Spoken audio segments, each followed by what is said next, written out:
Bonjour à tous, je voulais vous raconter ce qui m'était arrivé hier. Je suis parti faire une petite sortie de détection dans les bois situés au-dessus de chez moi et je suis passé près d'une source qui coule depuis des centaines d'années à cet endroit. Je la connais depuis que je suis gamin et cette source a la particularité de former un lieu humide où s'est développée toute une colonie de salamandres.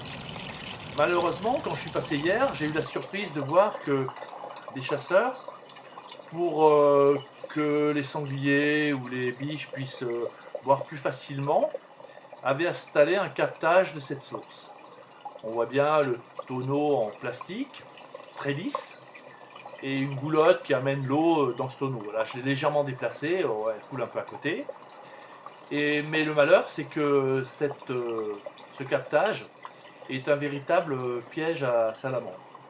Les salamandres, en arrivant par la goulotte, par exemple, tombent dans le bac et ne peuvent plus en sortir vu que les bords sont lisses. Et comme la salamandre n'est pas un animal qui peut vivre dans l'eau constamment, elle meurt noyée. On le voit très bien sur cette image, au fond du bac, il y a des petits squelettes de salamandres. Alors ce qui est quand même terrible, c'est que cette source, même si elle est au milieu des bois, c'est quand même une source privée, elle appartient à un propriétaire du village, qui a une maison dans le village. Et les personnes qui font ce captage sont dans l'illégalité la plus totale.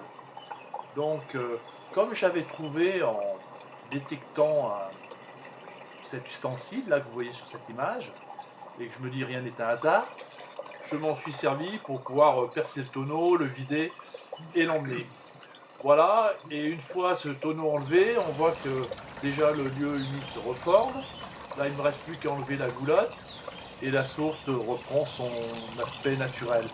Voilà, ce tuto n'est pas du tout un réquisitoire contre la chasse, c'est plutôt une réflexion sur le fait que la nature est fragile, que son équilibre peut être détruit par une intervention que l'on juge anodine.